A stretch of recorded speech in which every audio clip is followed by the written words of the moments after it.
आपने डीएमके को 2 बार clear mandate दिया, लेकिन इन्होंने तमिलनाडु की जनता का भरोसा तोड़ा।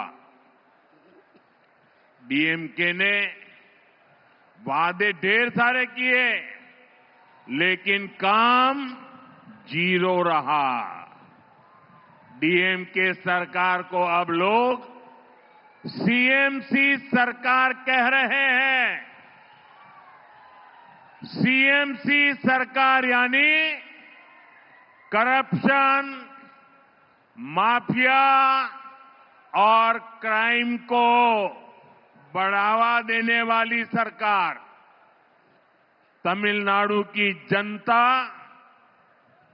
अब डीएमके और सीएमसी दोनों को उखाड़ फेंकने का मन बना चुकी है। यहां बीजेपी एनडीए की डबल इंजन सरकार बनना तय है। நண்பர்களே, ஆட்சி செய்ய நீங்கள் திமுகவிற்கு 2 முறை வாய்ப்பளித்தீர்கள், தெளிவாக அதிகாரம் அளித்தீர்கள். ஆனால் அவர்கள் தமிழ்நாட்டு மக்களுக்கு நம்பிக்கை துரோகம் இழைத்து விட்டார்கள். வாக்குறுதிகளை அள்ளி தெளித்தது திமுக.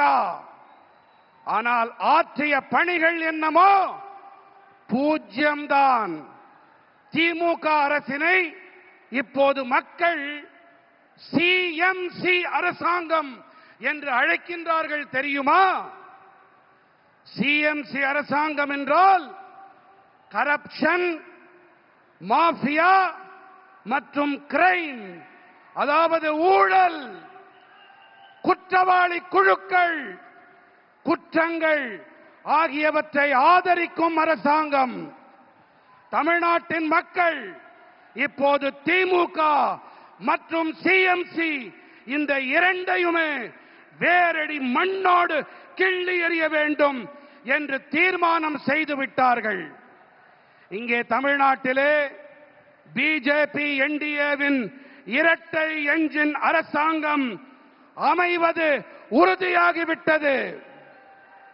फ्रेंड्स, आज तमिलनाडु में एक ऐसी सरकार है जिसे डेमोक्रेसी या अकाउंटेबिलिटी से कोई लेना देना ही नहीं है। डीएमके सरकार सिर्फ एक परिवार की जी हजूरी में ही लगी हुई है। अगर किसी को डीएमके में आगे बढ़ना है तो उसके पास सिर्फ 3 या 4 रूट्स हैं। डायनेस्टी रूट, करप्शन रूट,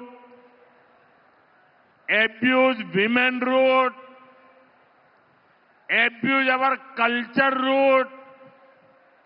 और यही कारण है कि आज डीएमके में वही लोग आगे बढ़ रहे हैं जिनको इस प्रकार के काम आते हैं। इसका नुकसान पूरे तमिलनाडु को हो रहा है। तमिलनाडु का बच्चा बच्चा जानता है कि कहां कहां कितना करप्शन हो रहा है और करप्शन की ये कमाई किसकी जेब में जा रही है। நண்பர்களே, இன்று தமிழ்நாட்டிலே எப்படிப்பட்ட அரசாங்கம் இருக்கிறது தெரியுமா? இங்கே ஜனநாயகம் இல்லை, நம்பகத்தன்மையும் இல்லை. திமுக அரசாங்கம் ஒரே ஒரு குடும்பத்திற்காகவே மட்டும் இங்கே இயங்கிக் கொண்டிருக்கிறது. நீங்கள் திமுகவிலே முன்னேற வேண்டும் என்று சொன்னால் அவர்களுக்கு ஆமாம் சாமி போட்டு ஆக வேண்டும். இங்கே 3-4 பாதைகள் மட்டுமே இருக்கின்றன. ஒன்று வம்சாவழி பாதை, அடுத்தது ஊழல் பாதை, மூன்றாவது பெண்களை வசைபாடுவது, நான்காவதாக நமது கலாச்சாரத்தை வசைபாடுவது. இந்த காரணத்தால் தான் இங்கே திமுகவில் இருப்பவர்களால் முன்னேற முடிகிறது கட்சியிலே. இதன் பாதிப்பை தமிழ்நாடு சுமக்க வேண்டி இருக்கின்றது. தமிழ்நாட்டிலே ஒவ்வொரு குழந்தைக்கும் இந்த விஷயம் நன்றாக தெரியும். இங்கே எத்தனை ஊழல் மலிந்திருக்கிறது, அந்த ஊழல் பணம் யாருடைய ஜேபிக்கு, யாருடைய பைகளுக்கு செல்கின்றது என்பதை சிறு குழந்தை கூட நன்றாக தெரிந்து வைத்துக் கொண்டிருக்கின்றது. 1,26,00,000 மனங்களை வென்ற தந்தி டிவி யூடியூப் சேனல். தவிர்க்க முடியாத தம்ப்நெயில்ஸ், கலக்கலான கான்டென்ட்ஸ். நீங்களும் இந்த குடும்பத்தில் இணைய இப்பவே சப்ஸ்கிரைப் பண்ணுங்க. அசுரபலம் கொண்ட எங்கள் டிஜிட்டல் கரங்களில் உங்கள் விளம்பரங்களை சேர்க்க வாட்ஸ்அப் பண்ணுங்க. 893988883778. Email advttv@dttv.in.